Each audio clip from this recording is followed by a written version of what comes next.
Os maiores investidores estão comprando fundos imobiliários agora e os preços estão atraentes. Mas será que são bons para você? Nesse vídeo eu vou filtrar os melhores fundos imobiliários para iniciante, aqueles que combinam segurança, bons dividendos e chance de valorização. Quer ficar por dentro das melhores oportunidades? Inscreva-se e ative o sininho para não perder nada. Mas antes de sair comprando, você precisa entender um segredo que ninguém conta. Os melhores fundos imobiliários para iniciante não são os que pagam os maiores dividendos. Na verdade, tem um tipo de fundo com a verdadeira porta de entrada, e eu vou revelar quais são eles com exemplos práticos. Uma definição simples: fundos imobiliários são como os condomínios de investidores.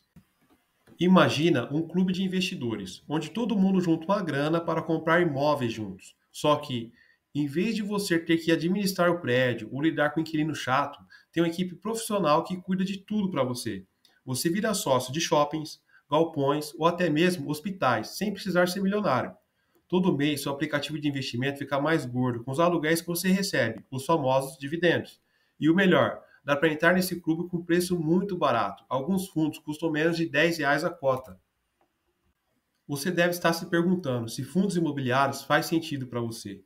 O perfil do investidor é simples, é aquele cara que quer ter uma renda mensal previsível, não quer lidar com manutenção de imóveis e busca diversificar além dos investimentos comuns, como renda fixa e ações. Mas só que olha, cuidados. Fundos imobiliários não são para quem busca ganho rápido ou não tolera oscilações no preço a curto prazo. E o primeiro tema que vamos falar é a liquidez. A liquidez determina a facilidade com que você pode comprar ou vender suas cotas quando necessário. Fundos com baixa liquidez podem deixar você preso no investimento por dias ou semanas, especialmente em momentos de volatilidade do mercado. Um exemplo de alta liquidez é o MXRF11. Esse fundo tem negociações diárias acima de 9 milhões. Isso permite uma entrada e uma saída rápida. Agora vamos falar sobre a importância da regularidade dos dividendos. Alguns fundos imobiliários apresentam distribuição irregular de dividendos, com valores altos em um mês e queda brusca no mês seguinte. Isso normalmente é um sinal de risco ou má gestão. O ideal é buscar fundos imobiliários com histórico comprovado de pagamentos estáveis ou crescentes.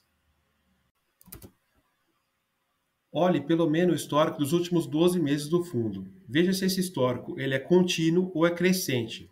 Dê preferência a fundos que têm crescimento real, acima da inflação. Um dividendo entre 0,5% e 1% ao mês, ele é um valor consistente com o mercado. Agora, fique esperto com os dividendos acima de 1,5% ao mês. Fundos imobiliários com os dividendos acima de 1,5% ao mês merecem uma investigação extra. Pode estar ali maquiando o resultado ou com um risco oculto. Vamos falar agora da diferença entre fundos imobiliários de tijolo e fundos imobiliários de papel.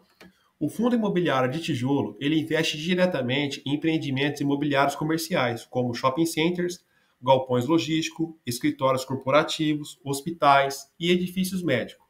As suas principais vantagens são ter uma renda vinculada a contratos reais de aluguel, valorização potencial do imóvel e maior transparência, pois os ativos físicos são auditáveis.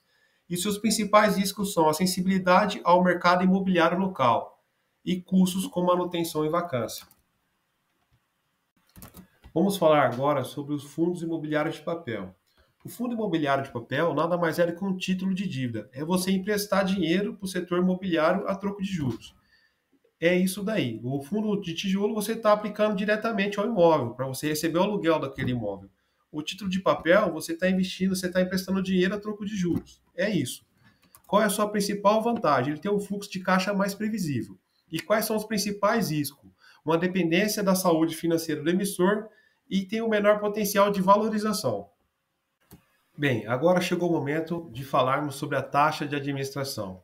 A taxa de administração impacta diretamente no seu rendimento. Enquanto um fundo eficiente cobra entre 0,3% a 0,8% ao ano, alguns chegam a ultrapassar 2%, consumindo uma parte significativa de seus dividendos. Devemos considerar a média de mercado, que é entre 0,5% a 1% ao ano para fundos imobiliários convencionais. Para fundos de nicho, como fundos de desenvolvimento, pode ter taxas ligeiramente maiores. Um exemplo real de um fundo eficiente é o VISC11, com a taxa de 0,3% ao ano, uma gestão enxuta e transparente. Agora, um exemplo questionável seria um fundo com taxas acima de 1,5% de taxa. Isso é raramente justificado. E detalham claramente o que está incluso na taxa de administração. Taxas altas só são aceitáveis quando acompanhadas de desempenho superior consistente. Chegou a hora de falarmos sobre a vacância. A taxa de vacância indica a porcentagem da área não alugada nos imóveis do fundo, sendo um termômetro crucial da saúde financeira. Aqui alguns níveis de referência. Abaixo de 5% é considerado ótimo. Entre 5% e 10% é aceitável, mas já requer um monitoramento. Entre 10% e 15% já liga o sinal de alerta, é necessário uma análise das causas. E acima de 15% já é um nível preocupante. Os fatores que influenciam nessa taxa é a localização dos imóveis, as condições de mercado regional e a qualidade da gestão ativa. Eu vou deixar aqui agora uma lista, o que, na minha opinião, são os melhores fundos imobiliários para iniciantes. Nessa lista, eu busquei fundos que têm alta liquidez, que pagam dividendo todos os meses e que não são apostas. São fundos consolidados. E o primeiro fundo dessa lista é o MXRF11. É um fundo tipo de papel. O preço da cota é de R$ 9,08, ou seja, você consegue emitir com menos de R$ 10. O último dividendo pago foi de 9 centavos por cota. O patrimônio líquido do fundo é mais de 9 bilhões. Ele é o segundo maior fundo imobiliário da Bolsa. O número de cotistas é de 1.270.000, ou seja, ele é o fundo imobiliário mais popular do mercado. A taxa de inadimplência é de 0,7%, ou seja, ele tem um risco muito baixo. Esse fundo ele tem um histórico de que ele nunca cortou dividendos desde 2013. Ele tem alguns CRIs prêmios no portfólio. Ele tem uma reserva estratégica de 13,22 milhões em correção monetária acumulada. E ele tem uma vantagem fiscal, que hoje ele está rendendo aí cerca de 105% do CDI livre de imposto de renda, contra um CDB que vai pagar mais ou menos aí cerca de 85% do valor líquido. E o próximo fundo dessa lista é o VISC11. É um fundo focado em shopping centers. O último preço da cota foi de R$ 102,65. O seu último dividendo foi de 80 centavos por cota, o que corresponde a um yield médio de 9,3%.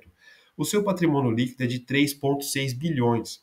O número de cotistas é de 345 mil e a sua taxa de inadimplência até o mês de fevereiro era de 0%. A sua taxa de ocupação era de 94,5%. Esse fundo ele tem uma reserva acumulada de R$ 1,30 por cota para distribuições futuras.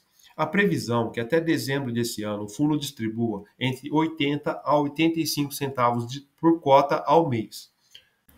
A taxa de ocupação em 94,5% ela chama atenção, é uma taxa acima da média do setor. O fundo tem uma inadimplência de 0%, uma exposição a locatários forte, como redes varejistas consolidadas. E ele tem um histórico de retorno favorável, que desde o seu IPO foi de 89,9%, versus 48,8% do IFIX. Ele superou o CDI líquido em 135,7% no período. Chegamos ao final aqui de mais um vídeo. Se você gostou do conteúdo, não esqueça de deixar o seu like e se inscrever no canal.